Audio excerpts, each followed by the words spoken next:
प्यारे दर्शकों नमस्कार। तारीख है आज 18 दिसंबर 2025, दिन वीरवार, हिंदी तिथि पौष माह कृष्ण पक्ष चतुर्दशी। आइए नजर डालते हैं हमारे प्यारे राज्य उत्तराखंड की तमाम बड़ी खबरों पर।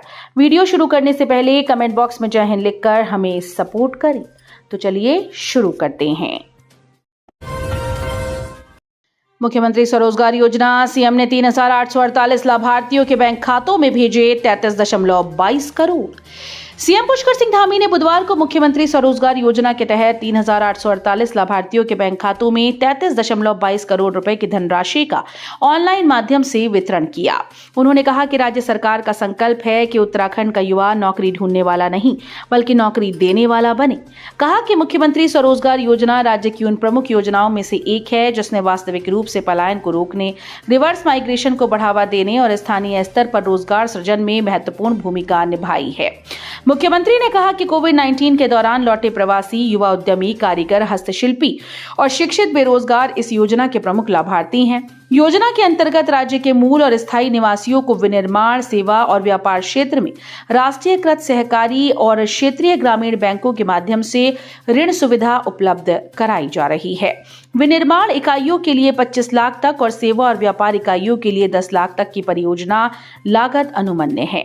योजना के अंतर्गत परियोजना लागत का 15 से 25% तक सब्सिडी के रूप में प्रदान किया जा रहा है। हरिद्वार ऋषिकेश में छाया घना कोहरा, अचानक बढ़ी ठंड, अगले एक हफ्ते ऐसा रहेगा मौसम।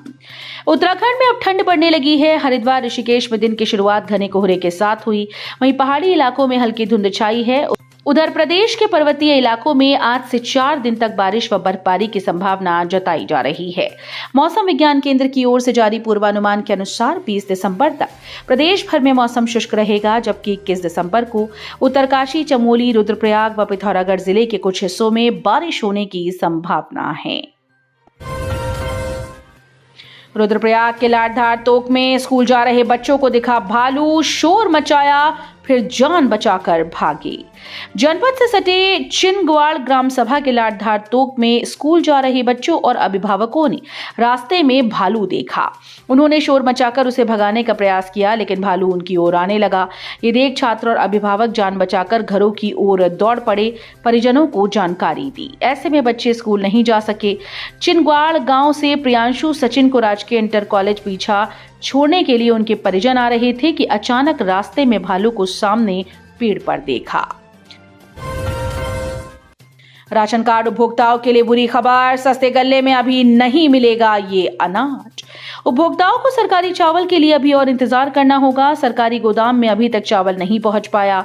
राशन न मिलने से सस्ता गल्ला दुकानदार पूर्ति विभाग के चक्कर काट रहे हैं। इसके अलावा सरकारी स्कूल में भी मध्याह्न भोजन का संकट खड़ा हो गया। देहरादून जिले में राशन कार्ड धारकों की संख्या विभिन्न योजना में तकरीबन 3.75 लाख है। इसके अलावा 30 सरकारी स्कूल में मध्याह्न भोजन के लिए सरकारी सस्ता गल्ला की दुकानों से चावल भेजा जाता है, लेकिन केंद्र से पौष्टिक आहार फोर्टिफाइड चावल न मिलने से राइस मिलर चावल की सप्लाई नहीं कर रहे हैं। सामान्य चावल में फोर्टिफाइड चावल का मिक्स करना जरूरी है। इस माह के अंतिम सप्ताह में सस्ता गल्ला की दुकानों में राशन आने की उम्मीद लगाई जा रही है। कुराड़ पारथा मोटर मार्ग पर हादसा, खाई में गिरी बुलेरो, 8 लोग थे सवार। कुराड़ पारथा मोटर मार्ग पर बुधवार शाम सड़क हादसा हो गया। एक बुलेरो अचानक से अनियंत्रित होकर 100 मीटर गहरी खाई में गिर पड़ी। गाड़ी में 8 लोग सवार थे, सभी घायल हैं। प्रभारी थाना अध्यक्ष संदीप देवरानी ने बताया कि वाहन थराली से हरिनगर लेताल जा रहा था। घायलों में 5 पुरुष, 2 महिलाएं और 1 बालिका सवार थी। सिलगुर देवता मंदिर में प्रवेश हिंसा। चक्राता स्थित सिलगुर देवता मंदिर में प्रवेश हिंसा कांड के 9 साल बाद अदालती कार्यवाही आगे बढ़ी। अदालत ने पूर्व सांसद तरुण विजय को आगामी 19 दिसंबर को जिला अदालत में अपने बयान दर्ज कराने के लिए बुलाया है। उस दौरान तत्कालीन सांसद तरुण पर पत्थरों से हमला हुआ था। घटना 20 मई 2016 को हुई थी। तरुण पुजारियों की ओर से प्रतिबंधित मंदिर में दलित समुदाय के सदस्यों के साथ प्रवेश करने की कोशिश कर रहे थे, तभी उन पर पत्थरों से हमला किया गया। इस घटना की गूंज देश विदेश तक फैली थी।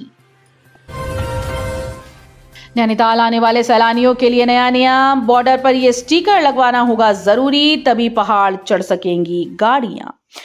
हर साल क्रिसमस की शुरुआत से नए साल के जश्न तक हल्द्वानी से लेकर नैनीताल तक पर्यटकों के साथ स्थानीय लोगों को भी जाम के दौर से गुजरना पड़ता है। इस बार पुलिस ने यातायात प्रबंधन को लेकर नई रणनीति तय की। इसके तहत 22 दिसंबर से डायवर्जन प्लान लागू हो जाएंगे। बैरियर्स को चिन्हित कर दरोगा को तैनात किया जाएगा। इसके बाद जिले की सीमा पर पर्यटकों की गाड़ियों को रोककर पूछा जाएगा कि कहां जाना है। इसके बाद संबंधित पर्यटन स्थल का स्टिकर चस्पाकर वाहन को रवाना किया जाएगा। पंतनगर एयरपोर्ट पर बम की धमकी से फैली सनसनी। सुरक्षा व्यवस्था परखने के लिए जिला प्रशासन ने किया मॉक ड्रिल। पंतनगर एयरपोर्ट में बुधवार को सायरन बजते ही आसपास के लोग और राहगीर सशंकित हो उठे। पूछताछ में एयरपोर्ट के अंदर बम होने की सूचना पर लोगों में सनसनी फैल गई। आनन फानन में सुरक्षा कर्मियों सहित जिला और पुलिस प्रशासन के अधिकारियों का एयरपोर्ट पर जमावड़ा लग गया। दरअसल एयरपोर्ट में बम होने की धमकी की स्थिति से निपटने की तैयारियों को परखने के लिए एक मॉक ड्रिल का आयोजन किया गया था। बम की सूचना मिलते ही एयरपोर्ट सिक्योरिटी यूनिट ने त्वरित कार्रवाई करते हुए टर्मिनल भवन को तत्काल खाली कराया। खरसाली गांव में आराध्य देव सोमेश्वर महाराज मंदिर के कपाट बंद, अब 4 माह बाद खुलेंगे। मां यमुना के शीतकालीन प्रवास स्थल खरसाली गांव में स्थित 12 गांव गीट पट्टी के आराध्य देव सोमेश्वर महाराज के कपाट बंद कर दिए गए। विशेष पूजा अर्चना के बाद कपाट 4 माह के लिए बंद कर दिए। इस मौके पर क्षेत्र के 12 गांव के अलावा बड़कोट क्षेत्र से भी श्रद्धालुगण मौजूद थे। बकरी लेकर जा रहे युवक पर 2 भालुओं ने किया हमला, हिम्मत से ऐसे बचाई अपनी जान। भालू के हमले से एक व्यक्ति गंभीर रूप से घायल हो गया, जिसे स्थानीय लोगों की मदद से श्रीदेव सुमन राजकीय उपजिला चिकित्सालय नरेंद्र नगर में भर्ती कराया गया। जानकारी के अनुसार नरेंद्र नगर थाना की आगरा खाल चौकी के अंतर्गत चलड़ गांव के गद्दूखाल निवासी विजेंद्र पुत्र प्रेम सिंह बकरी लेकर आगरा खाल आ रहा था। इस दौरान उस पर 2 भालू ने हमला कर दिया। मजबूत कदकाठी के चलते विजेंद्र ने एक भालू की गर्दन दबाकर उसे दूर फेंक दिया, लेकिन इस दौरान दूसरे भालू ने उस पर हमला किया और उसके गले कंधे पीठ पर काफी चोटें आईं। नशा मुक्ति केंद्र में भर्ती युवक की संदिग्ध हालत में मौत, अचानक बिगड़ी थी तबीयत। रायपुर थाना क्षेत्र के एक नशा मुक्ति केंद्र में भर्ती 38 वर्षीय युवक की संदिग्ध हालात में मौत हो गई। मृतक के परिजनों की सूचना पर रायपुर पुलिस ने शव का पोस्टमार्टम कराया, जांच शुरू कर दी। इस मामले में नशा मुक्ति केंद्र से सीसीटीवी फुटेज का डीवीआर भी कब्जे में लिया गया है। हरिद्वार में सनसनीखेज वारदात, फूंक मारकर महिला को किया बेहोश, चेन कुंडल ले उड़े ठग। अस्पताल से घर लौट रही एक महिला से पता पूछने के बाद ठगी का शिकार बना दिया गया। आरोपितों ने चेहरे पर फूंक मारकर महिला को बेहोश कर दिया और फिर सोने की चेन व कुंडल लेकर फरार हो गए। पुलिस ने मुकदमा दर्ज कर आरोपितों की तलाश शुरू कर दी है। पुलिस के मुताबिक ब्रह्मपुरी मनसा देवी हिल बाईपास निवासी संजू गुप्ता ने पुलिस को शिकायत देकर बताया कि उनकी माता शिखा गुप्ता सरकारी अस्पताल से घर लौट रही थीं। दोपहर करीब 2:30 बजे पोस्ट ऑफिस वाली गली में 3 अज्ञात व्यक्ति उनके पास आए। डॉक्टर की दुकान का पता पूछा। जानकारी न होने की बात कहने पर एक व्यक्ति ने उनके चेहरे पर फूंक मारी, जिससे वो बेहोश हो गई।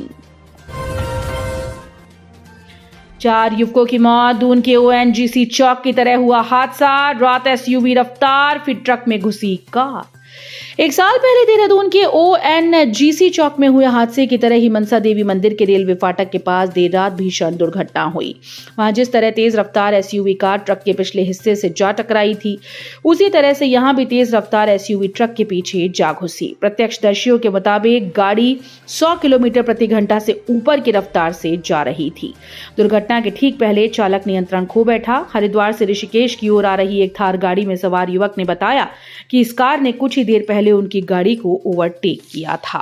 तो ये थी उत्तराखंड की बड़ी खबरें। हम मिलेंगे अगले बुलेटिन में, तब तक के लिए धन्यवाद।